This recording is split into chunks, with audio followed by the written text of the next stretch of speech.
sounds kind of conflicting. It doesn't sound right. The scanner is not reading right, but the oxygen sensor is. So anytime I get something like that, I like to check my equipment. So what I'm going to do is bring in another scanner. Possibly our scanner is wrong and it's just not reading right.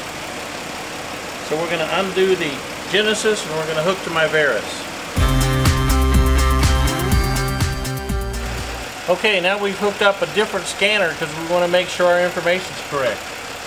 So we've unplugged the Genesis, we've hooked up the Veris. Now I've already done my setups where I can get this to display. Now we're hooked into the scanner, not the lab scope. So we're looking at what the computer is telling us. As you can see, its live data is it's still switching from close to 0 up to 3, 3.4. And if you look over at this, we are switching, it is ranging, but we're going down close to 0, but it's not going much above 3.5 volts.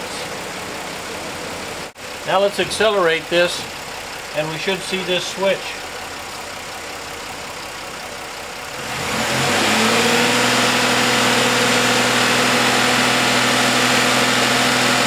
Now if you look over here, we're still not going above 300.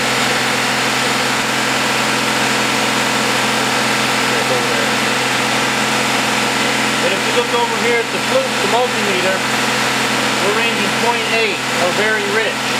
Now when we take our foot off the accelerator, we'll give it a few minutes to stabilize. The oxygen sensor should start switching again. Takes a few minutes for it to stabilize, but now we should start switching above and below 0.5 volt.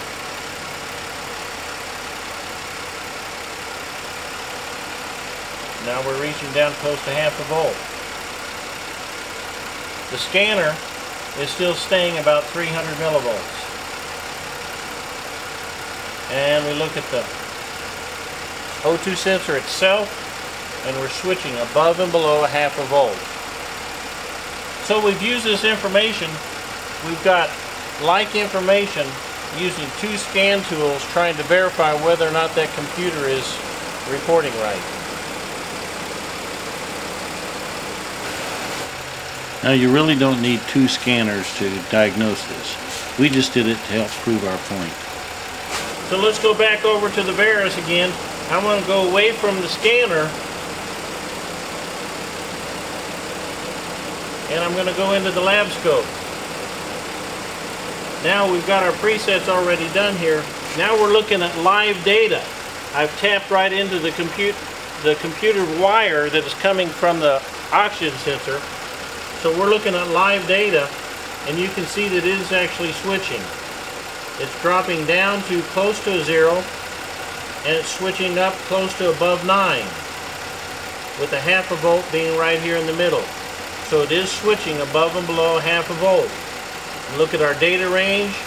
You can see that it's switching.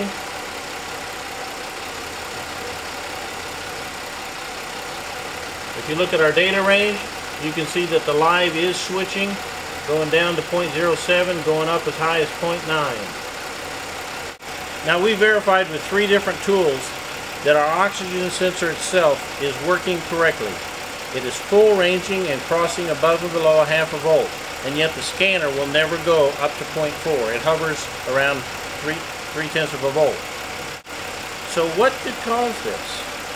Should we still throw an oxygen sensor at it? So where are we? We have information coming into the computer directly from the sensor that sure appears to be correct, and we've verified that. And yet the data coming from the scanner, which is the computer talking to us, is not correct. It's not coinciding. Now keep in mind, the computer is a logical device. It's solid state, there's no moving parts. All you have is wires in and wires out for inputs or outputs. So the only thing we can do here is test the inputs and see if the outputs are correct. Now you know computers are binary devices. They can read binary code, which is 0s and 1s. They can't read voltages and they can't read temperatures. So those inputs have to be converted. The computer then can read the zeros and ones, do its calculations, convert it back out if it needs to, and send out voltages. So something's happening inside this computer that we can't see, we can't measure, and we really can't test. All we can do is say that the computer is a logical device. It should be working logically. It has the right information in, but it is not processing it.